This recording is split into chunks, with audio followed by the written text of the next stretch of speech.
Social media का प्रभाव है जी। उसके प्रभाव में बहुत से लोग बाहर से, दिल्ली से भी चला आता है, दिल्ली, छत्तीसगढ़, मध्य प्रदेश, झारखंड, बिहार, तमाम लोग आते हैं। और फ़ोन तो मेरे पास में विदेशों से आते हैं। मैं रात भर कई बार फ़ोन आते हैं, सऊदी अरब से बोल रहे हैं, अमेरिका से बोल रहे हैं, इंग्लैंड से बोल रहे हैं। लगभग 48 ऐसे, मैंने आज ही एक स्टैटिस्टिक्स में निकाल रहा था, तो हमारे जो पूरे वर्ल्ड के, मैं देख रहा हूँ कि हमारे 48 कंट्रीज़ हैं जिनमें चैनल को देखते हैं। वहाँ से मेरे पास मैसेज आते रहते हैं लगातार, जिसमें सबसे ज़्यादा इंडिया है, दूसरे नंबर पे जिलों के आप जोन के IDG हैं। क्या लग रहा है सबसे चैलेंजिंग डिस्ट्रिक्ट कौन सा रहा है आपके लिए? यहाँ क्योंकि मैं केवल एक ही ज़िले में 2 बार SP रहा हूँ, प्रतापगढ़ में। माफिया नहीं है जिसके खिलाफ अब ये शिकायत आ रही हो कि जी वो बड़ा माफिया और खुल के इस तरह से कब्जे कर रहा है, ऐसी इतनी हिम्मत शायद ही अब कोई कर पाए। शत्रु संपत्ति कार्रवाई करते हैं तो सरकार या नेताओं का प्रेशर नहीं होता है? क्या बदलाव देखते हैं वर्तमान सरकार? वर्तमान सरकार की सबसे बड़ी खूबी यही है कि माननीय मुख्यमंत्री जी अपराधियों पर सख्त कार्रवाई के पक्षधर हमेशा रहते हैं। ज़्यादा जो प्रभावी कार्रवाई हुई है वो ही है गैंगस्टर एक्ट में, जिसमें 14(1) के अंतर्गत हमने काफ़ी अरबों की संपत्ति इसको जो है कर चुके हैं। और इसमें बड़े बड़े क्रिमिनल जो नामी ग्रामी हैं, जैसे अतीक का यहाँ पर IS 227 गैंग था, उस पर कार्रवाई हुई। दिलीप मिश्रा गैंग पर कार्रवाई हुई। प्रतापगढ़ में कुंडा में जो शराब माफिया एक्टिव था उसके ऊपर लगातार कार्रवाई हुई।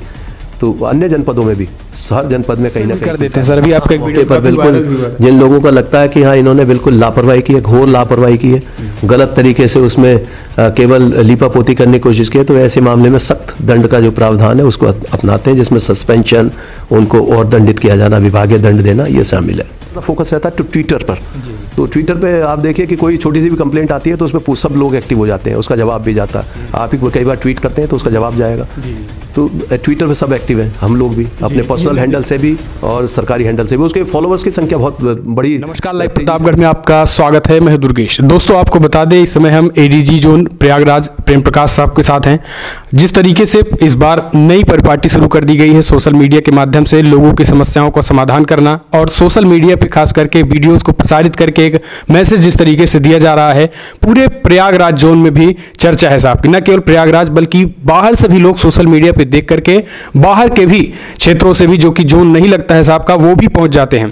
और लॉ एंड ऑर्डर को लेकर जिस तरीके से कार्य किए गए हैं पूरे 8 जिलों में, और एक नई तरीके से छवि जो पेश की गई है, और यूपी में जिस तरीके से कार्य हो रहे हैं, इसको लेकर साहब से जानने की कोशिश करेंगे कि इस जो सोशल मीडिया के जरिए इस बार हल समस्याओं का किया जा रहा है, ये कितना कारगर साबित हो रहा है, और थानों को लेकर क्या कुछ बदलाव किए जा रहे हैं। और कभी कभी साहब तो जो है वो अचानक आधी रात में ही दौरा छापा चलता है कि तमाम थानों का अचानक औचक निरीक्षण, उससे थानेदारों में हड़कंप मचा हुआ है। तो क्या लग रहा है कि इससे कितना कारगर लॉ एंड ऑर्डर मेंटेन हो पाया है? सबसे पहले सर समय निकालने के लिए धन्यवाद सर। चलिए नमस्कार। सबसे पहला सवाल सर, सोशल मीडिया के जरिए लगातार काफ़ी लोगों तक पहुंच बन चुकी है, और लोग आज हमने जब आपके आने से पहले हमने लोगों से पूछा कि आपने जाना कैसे साहब को, तो कहा कि सोशल मीडिया के जरिए हमने देखा साहब को, हमको लगा कि वहाँ पे हम चलें, हमारी समस्याओं का हल होगा। कैसे सर ये दिमाग में आया कि सोशल मीडिया के जरिए इसको डाला जाए ताकि लोगों तक मैसेज जाए?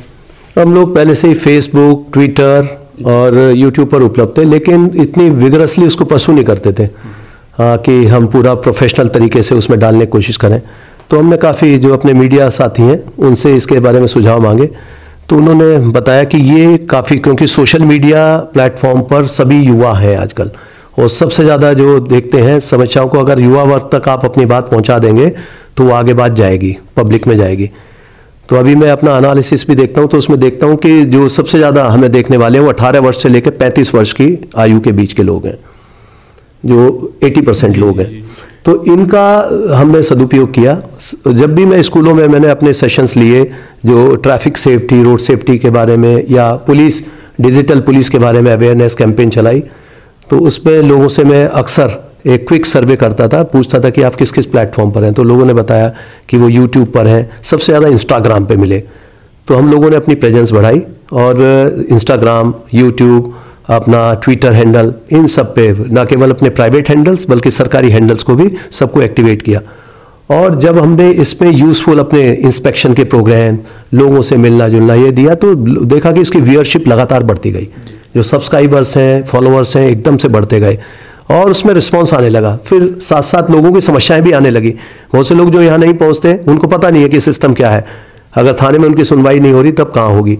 तो ये हमने देखा कि जब ये अनूठा प्रयोग किया तो लोग जुड़ते चले गए और ये स्थिति हो गई कि आसपास के जिलों के भी लोग कई बार केवल सलाह मशवरा के लिए आ जाते हैं, कई बार सोचते हैं कि हम यहाँ से अगर कुछ बोल देंगे तो फिर उनका काम हो जाएगा।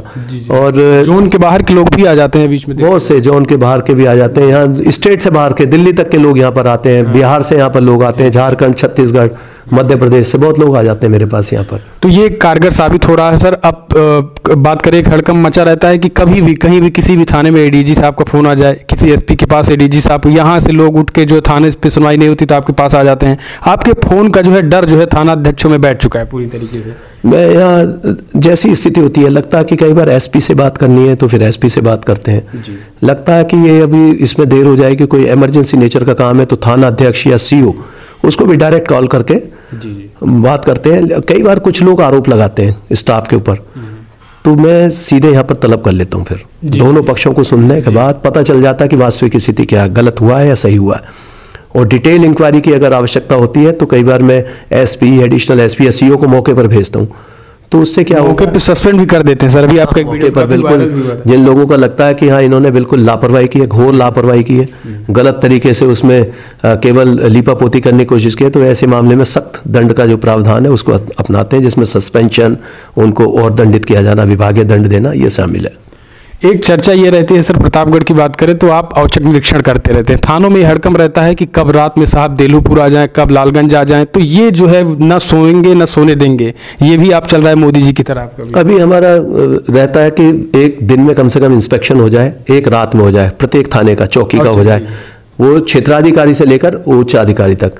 तो मैं भी कोशिश करता हूँ कि आसपास अपना कम से कम 2-4 थाने चेक कर लूँ, जिन्हें दिन में, रात में, कभी थाना दिवस पे चेक कर लें, और इसमें एक एलिमेंट ऑफ सरप्राइज बना रहना चाहिए। तो औचक निरीक्षण काफ़ी कारगर रहते हैं, उनको ये ना पता चले कि किस थाने पर आएंगे, हर थाना इस इत्याज के लिए तैयार रहे कि वो कहीं भी आ सकते हैं।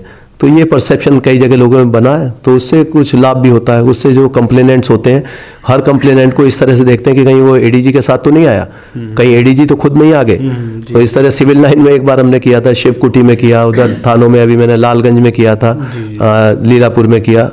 तो ये कई बार एक्सपेरिमेंट करते रहते हैं, तो इसका लाभ मिलता जनता को। क्राइम रेट की बात करें सर, क्या लग रहा है जब आप एडीजी जोन नहीं थे प्रयागराज तब और अब के क्राइम रेट में कितनी कमी आई है, और जो संगठित अपराध थे उस पर कितने कारगर काम किए गए हैं आपके? सबसे ज़्यादा काम संगठित अपराध पे किया गया है। जो ऑर्गेनाइज माफिया था, ऑर्गेनाइज क्रिमिनल थे, inter state criminal, inter range, inter district, उन सभी का पहले चिन्हीकरण किया गया, उनकी लिस्ट निकाली गई, अपडेट की गई, और उसके बाद उन पर जो कार्रवाई की गई, और सबसे ज़्यादा जो प्रभावी कार्रवाई हुई है वो ही है गैंगस्टर एक्ट में, जिसमें 14(1) के अंतर्गत हमने काफ़ी अरबों की संपत्ति इसको जो है कर चुके हैं। और इसमें बड़े बड़े क्रिमिनल जो नामी ग्रामी हैं, जैसे अतीक का यहाँ पर IS 227 गैंग था, उस पर कार्रवाई हुई, दिलीप मिश्रा गैंग पर कार्रवाई हुई, प्रतापगढ़ में कुंडा में जो शराब माफिया एक्टिव था उसके ऊपर लगातार कार्रवाई हुई। तो अन्य जनपदों में भी, हर जनपद में कहीं ना कहीं कोई कार्रवाई हुई है। प्रेशर की बात करें, आप पहले की सरकारों में भी रहे हैं, तमाम मुख्यमंत्रियों को आपने देखा है, प्रेशर क्या लग रहा है कि कौन सी सरकारों में जो है आप कोई कार्रवाई करते हैं किसी गैंगस्टर के ऊपर? प्रेशर पहले जो है सरकारों में आ जाता था, क्या अब वो अब प्रेशर नहीं आता है कि किसी गैंगस्टर पे आप कार्रवाई करते हैं तो सरकार या नेताओं का प्रेशर नहीं होता है? क्या बदलाव देखते हैं वर्तमान सरकार? वर्तमान सरकार की सबसे बड़ी खूबी यही है कि माननीय मुख्यमंत्री जी अपराधियों पर सख्त कार्रवाई के पक्षधर हमेशा रहते हैं, और किसी के लिए कोई प्रेशर डालना या किसी का ये करना कि किसी की सिफारिश करना, ये तो कोई सोच भी नहीं सकता। और उनका जब दबाव रहता तो नीचे बाकी जो अन्य जितने भी पॉलिटिशियंस हैं वो भी कोई हमारे कार्य में हस्तक्षेप करता नहीं है। हाँ, डेमोक्रेसी है, उसमें जनता की बात सुनने का सबका अधिकार है। वो जनप्रतिनिधियों के पास भी जाते हैं, हमारे पास भी जाते हैं, तो वो बता देते हैं कि ये मेरे पास आए। तो हम कई बार कहते हैं कि आप स्थिति जो सही स्थिति है वो जान लें, उसके बाद बताएं। अगर कहीं गलत हो रहा तो उसमें हम इंटरवीन करेंगे। लेकिन जहाँ पुलिस कार्रवाई होती है, मेरी जानकारी में कोई ऐसा जगह नहीं है कि जहाँ कोई ये कह दे कि जी ऊपर से प्रेशर आ रहा है। जब भी कोई आता तो हम लोग इसी चीज़ के लिए बैठे हैं कि हमें बताइए, अगर कोई इधर उधर से कहीं से प्रेशर डाल के इसको इन्फ्लुएंस करने की कोशिश करता तो ये हमारी कोशिश रहती है कि वो ऐसा ना कर पाए, जो सही कार्रवाई है वो हो। अभी तक सर आज हमने जैसे आपके इसको कवर किया तो काफ़ी लोग आए जिनमें से अगर 90% या 80% मामले देखे जाएं तो वो भी अवैध संपत्तियों को कब्जे को लेकर आए हैं। क्या कहेंगे जो बुलडोजर वाली नीति है वो धरातल पे अभी भी नहीं दिख रही है, इसका आखिर क्या इसको समझा जाए? जैसे 80% लोगों ने कहा हमारी ये ज़मीनें कब्जा कर ली गई हैं। नहीं, वो अभी जो विवाद आ रहे हैं, जो आपने देखा होगा ज़मीनी विवाद, मेरे पास जो 80% कंप्लेंट होती है वो सही बात है कि वो ज़मीनी विवाद की होती है, और उसमें जो कार्य है वो बेसिक कार्य है वो रेवेन्यू विभाग का है या कोर्ट से संबंधित मामले होते हैं। लोग पुलिस के पास इसलिए आते हैं कि ये शॉर्टकट में जल्दी हो जाएगा। लोग हमसे यही अपेक्षा करते हैं कि पुलिस है तो पुलिस कुछ भी करा देगी, लेकिन हमें उन्हें बताते हैं कि कोई मामला धारा 24 की कार्रवाई होनी है या थाना समाधान दिवस से होना, तहसील समाधान संपूर्ण समाधान दिवस पर होगा, तो उसमें हम रेफर करते हैं मामले। लेकिन बहुत से लोग सोचते हैं कि सीधे FIR लिख दें, तो ये दबाव बनाने की रणनीति होती है। ऐसे मामलों को हम संदर्भित कर देते हैं, जॉइंट टीम भेजते हैं। हाँ, अगर लगता है किसी ने अपराध किया है तो उसके खिलाफ कार्रवाई होती है। और ये जितने भी मामले उसमें आप देखेंगे कि जो दूसरा पक्ष है या तो किसी का भाई है या परिवारजन है या ऐसा है कि जिसमें पता चला कि जॉइंट खाता है, अभी तक उनका बंटवारा नहीं हुआ है, या कोई पट्टीदार है, या कुछ ऐसे मामले होते हैं जिनमें सरकारी जमीन पर कब्जे के आरोप लगाए जाते हैं। तो यहाँ एक पक्ष को सुनने से फिर ये पूरी बात स्थिति क्लियर नहीं होती। लेकिन इसमें कोई भी ऐसा बड़ा माफिया नहीं है जिसके खिलाफ अब ये शिकायत आ रही हो कि जी वो बड़ा माफिया और खुल के इस तरह से कब्जे कर रहा है। ऐसी इतनी हिम्मत शायद ही अब कोई कर पाए। शत्रु संपत्ति को लेकर सरकार ने आदेश दे दिए हैं, तो क्या लग रहा है कि सर जो भी कब्जे हुए थे अतीक अहमद, बड़े पैमाने पर आप लोगों ने कब्जा मुक्त भी कराया है, शत्रु संपत्ति को लेकर भी अब ये खाली कराने की दिशा निर्देश जो दे दिए गए तो उस पर भी अब कार्रवाई हो रही है? अवैध कब्जे कहीं भी होंगे, किसी भी व्यक्ति ने किए होंगे, चाहे वो माफिया हो या दूसरा व्यक्ति हो, तो उसके खिलाफ कार्रवाई होनी निश्चित है। और जो भी ये समय समय पर अभियान चलते रहते हैं, जो नए निर्देश आए उनके अनुरूप कार्रवाई शुरू है। और अब यहाँ प्रयागराज में, क्योंकि जो मैक्सिमम जो हिस्सा है जो अतीक गैंग का इन्फ्लुएंस एरिया था वो या तो प्रयागराज में था और या फिर कौशाम्बी का कुछ क्षेत्र है, तो अब क्योंकि प्रयागराज में कमिश्नरेट बन गया है तो उसकी कार्रवाई अलग से होनी शुरू हो गई है। सभी को ब्रीफ कर दिया हमने, जो नया यहाँ पर सेटअप बना है उसमें जो अधिकारी आए हैं उनको भी मेरे द्वारा ब्रीफिंग दी गई कि यहाँ अभी तक क्या स्थिति है, तो उन पे सब पर लगातार कार्रवाई चलती रहेगी। और ये जो अभी तक ये छोटे मोटे मामले हैं इनके लिए भी हम लोग ने निस्तारण के लिए थाना समाधान दिवस या संपूर्ण समाधान दिवस पे इनको लगाए रखते हैं, उसमें भी जॉइंट टीम भेजकर कार्रवाई कराते हैं। एक आखिरी सवाल सर, 8 जिलों के आप जोन के IDG हैं, क्या लग रहा है सबसे चैलेंजिंग डिस्ट्रिक्ट कौन सा रहा है आपके लिए? यहाँ क्योंकि मैं केवल एक ही जिले में 2 बार SP रहा हूँ, प्रतापगढ़ में, तो प्रतापगढ़ सबसे टफ डिस्ट्रिक्ट माना जाता है, क्राइम की दृष्टि से भी और पॉलिटिक्स की भी दृष्टि से।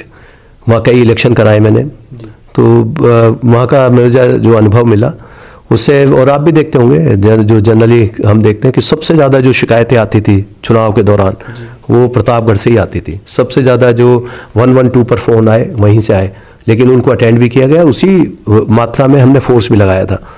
और क्राइम के हिसाब से देखें तो फिर प्रयागराज में जो क्राइम है उससे थोड़ा ज़्यादा होता है, क्योंकि यमुना पार, गंगा पार और नगर क्षेत्र में मिलाकर एक काफ़ी बड़ा क्षेत्रफल है, क्योंकि सबसे बड़ा जिला, सबसे ज़्यादा विधानसभाएं हैं, सबसे ज़्यादा पॉपुलेशन है, तो उसके हिसाब से अब कमिश्नरेट बनने के बाद और भी इस पर नियंत्रण होगा। ADG बनने के बाद सर प्रतापगढ़ के लिए आपने जो है वो क्या पहल की जिससे क्राइम और कंट्रोल तेजी के साथ हो सके? वहाँ सबसे ज़्यादा हमारा रूल रहता है कि वहाँ जो अधिकारी लगे हैं उनका सिलेक्शन ठीक हो, जो उसको चला सकें। उसमें हम लोगों ने जिस तरह से, उसके बाद राज्य सरकार ने जो मांगे थे प्रस्ताव, तो इस तरह से वहाँ पर प्रस्ताव भेजे गए जो क्रिमिनल एरिया जो बिल्कुल फ्रिंजेस पे होते हैं, बॉर्डर पे होते हैं थाने के, जैसे कोतवाली के बॉर्डर पे ही ये मोहनगंज चौकी के साथ में हमने लीलापुर थाना बनाया। उसी तरीके से कोतवाली का क्षेत्र जहाँ शुरू हो जाता भुपिया में, उससे पहले ही धेलुपुर का मानधाता क्षेत्र में धेलुपुर थाना बना दिया। इसी प्रकार कंधई बहुत बड़ा थाना हुआ करता था, तो हमने वहाँ दिलीपपुर के नाम से थाना बनाया। तो इससे जो अपराध है, जो इस तरह के पॉकेट जो थाने से दूर के क्षेत्र से, उन पर काफ़ी प्रभावी अंकुश लगा है। और उसके साथ साथ सारे रोड के जितने भी एंट्री पॉइंट्स हैं उन पर चेक पॉइंट्स बनाए गए हैं, चौकी बनाए गए हैं, नाके लगाए गए हैं। अब इससे जो बदमाशों का आवागमन, जैसे पहले कई बार पुराने ज़माने रोड होल्ड अप कर देते थे लोग, रास्ते में लूट लिया, रोड लूट हो गई, उसे हम बड़ा जो है गंभीर अपराध मानते हैं, तो वो अब एकदम लगभग बंद है। नगर क्षेत्र में मैंने देखा कि जहाँ एक बार जब मैं आया था यहाँ पर, तो लगातार 5-6 दिन तक अपराध होता रहा, लूटपाट हुई, लेकिन उसको फिर उसके बाद में हमने सक्सेसफुली वर्कआउट किया, अपराधियों पर कार्रवाई हुई, और तब से अब देख रहा हूँ कि अब पिछले 1.5 वर्ष से वहाँ कोई ऐसा बड़ा कोई इंसिडेंट नहीं है। एक चीज़ देखें सर, सोशल मीडिया पर जिस तरीके से आप लगातार आपका जो एक फैन फॉलोइंग बढ़ती जा रही है, उसी तरीके से आपके एडीजी ऑफिस के बाहर भीड़ भी बढ़ती जा रही है। क्या लग रहा है कि जो सुनवाई होती है कप्तान लेवल पे, थाना अध्यक्ष लेवल पे, उसमें कमी रह जा रही है? कैसे आपके पास इतनी भीड़ आ जा रही है? अभी मैंने देखा हर जिले के लगभग काफ़ी लोग आए थे। नहीं, इसमें वो केवल सोशल मीडिया का प्रभाव है। जी। उसके प्रभाव में बहुत से लोग बाहर से, दिल्ली से भी चला आता है, दिल्ली, छत्तीसगढ़, मध्य प्रदेश, झारखंड, बिहार, तमाम लोग आते हैं। और फ़ोन तो मेरे पास में विदेशों से आते हैं, रात भर कई बार फ़ोन आते हैं, सऊदी अरब से बोल रहे हैं, अमेरिका से बोल रहे हैं, इंग्लैंड से बोल रहे हैं।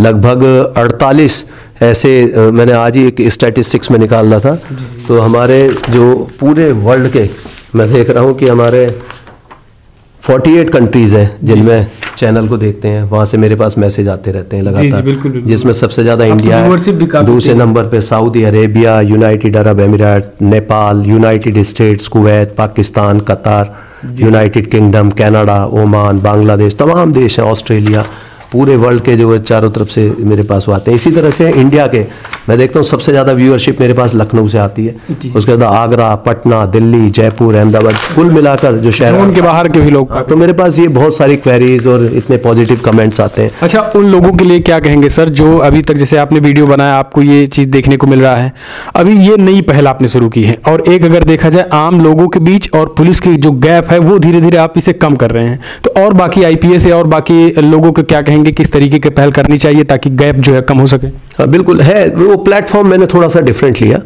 यूट्यूब पर लोग कुछ ही लोग एक्टिव हैं, कुछ ही अधिकारी हैं जो हमसे भी ज़्यादा एक्टिव हैं। इसमें आपने देखा होगा दुबे जी का जो है काफ़ी चलता है, और भी कई सारे, एक डिस्ट्रिक्ट मजिस्ट्रेट है रावत, उनका, हाँ, उनका भी चलता है, काफ़ी लोग चलते हैं। मैंने उनसे ही जो इंस्पिरेशन ली, देखा कि उन्होंने अच्छा और बड़ा अच्छा कॉन्टेक्ट बना, उनकी बड़ी अच्छी इमेज बनी है। कुल मिलाकर पुलिस को उनकी इमेज का फ़ायदा होता है। जी, क्योंकि आजकल हम देखते हैं कि अभी जैसे समोसा भी कहीं भी दुकान पर जाओ तो एडीजी साहब का 60 लोग देख रहे हैं, तो ये एक अलग इमेज है कि भाई कि नहीं, ये एडीजी जिले का कप्तान कौन है ये पता नहीं, लेकिन एडीजी साहब प्रेम प्रकाश साहब ये पता हो चुका है। तो इससे यूट्यूब का, लेकिन उससे पहले हम लोगों का सबसे ज़्यादा फोकस रहता है ट्विटर पर। तो ट्विटर पे आप देखिए कि कोई छोटी सी भी कंप्लेंट आती है तो उसमें सब लोग एक्टिव हो जाते हैं, उसका जवाब भी जाता है। आप ही कई बार ट्वीट करते हैं तो उसका जवाब जाएगा। तो ट्विटर पे सब एक्टिव हैं, हम लोग भी अपने पर्सनल हैंडल से भी और सरकारी हैंडल से भी। उसके फॉलोअर्स की संख्या बहुत बड़ी तेज़ी से बढ़ी, तो जब से हम आए हैं यहाँ पर तब से उसमें काफ़ी, उसमें लाखों की वृद्धि कर दी है। इसी प्रकार से अन्य जो प्लेटफॉर्म है, फेसबुक है हमारा, इंस्टाग्राम है, उसके ऊपर भी, और सब जगह से हमारी कोशिश रहती है कि कहीं भी कोई पुलिस के प्रति कोई एडवर्स न्यूज़ चलती है तत्काल उसका संज्ञान लें और उस पर फौरी एक्शन हो। क्योंकि कई जगह हो सकता है कि हमारे पुलिसकर्मियों द्वारा अगर कहीं कोई गलती की गई है तत्काल हमारे संज्ञान में आ जाए, उस पर फौरी एक्शन हो जाए, जिससे कि सरकार की इमेज इसी प्रकार की बनी रहे कि ये सब अपराधियों पर कार्रवाई करती है। नहीं तो बहुत से लोग जो होते हैं कि डिसकंटेंट एलिमेंट, उसका फ़ायदा उठाकर वो उल्टा सीधा प्रचार करते हैं। यानी पहले की अगर अपेक्षा देखें तो अब क्राइम कंट्रोल के लिए सोशल मीडिया से भी कोई मदद मांगता है तो वो तत्काल जो है वो पुलिस दे रही है। सोशल मीडिया पर हम हमेशा एक्टिव रहते हैं, कोई एप्लीकेशन भी भेज देता है। व्हाट्सएप है, व्हाट्सएप पे इतने सारे प्रार्थना पत्र आते हैं, इसी के लिए मैंने हेल्पलाइन शुरू की। हेल्पलाइन पे कोई व्हाट्सएप आ जाता है, मेरे मैसेज मेरे पास आते हैं, तो बहुत बार सारे पढ़ भी नहीं पाता कई बार मैसेज, लेकिन जहाँ जहाँ संज्ञान में आ जाते हैं तो उन पर हम फौरन एक्शन के लिए भेज देते हैं। इसी प्रकार से फेसबुक पर कई बार लोग अपना वीडियो बनाकर अपलोड कर देते हैं, यूट्यूब पर कर देते हैं, तो हम लोग उसका सभी का संज्ञान लेते हैं। सर अब आप रिटायर भी हो रहे हैं, अभी जहाँ यहाँ पे आए थे तो काफ़ी लोगों ने कहा कि सर 31 तारीख के बाद भी रहें तो ज़्यादा ठीक है, तो क्या फ्यूचर प्लानिंग रहेगी सर? अब आप तो बस अब एक इनिंग पूरी हो गई, अब दूसरी इनिंग दूसरे रूप में कहीं शुरू होगी। इसके लिए बिल्कुल देखते रहिए, जस्ट वेट एंड वॉच। चलिए, इसके लिए बेस्ट ऑफ लक सर। तो ये एडीजी प्रेम प्रकाश साहब थे जिनकी नेतृत्व में लगातार प्रयागराज जोन में कमर टूट रही अपराधियों की, न केवल अपराधी बल्कि संगठित अपराध से लेकर तमाम शराब माफिया, भूमाफिया अंडरग्राउंड हो गए हैं, तो पूरे प्रयागराज जोन छोड़ दिए। फिलहाल इस वीडियो में इतना ही। आपको कैसा लगा? सर के यूट्यूब चैनल को भी आप तो देखते होंगे, लॉ प्रेम प्रकाश के नाम से है। क्या सोचते हैं कमेंट के माध्यम से सुझाव दें। ये जो नई पहल सर ने किया है इसे आप कैसे देखते हैं? इस वीडियो में इतना ही। जय हिंद, वंदे मातरम।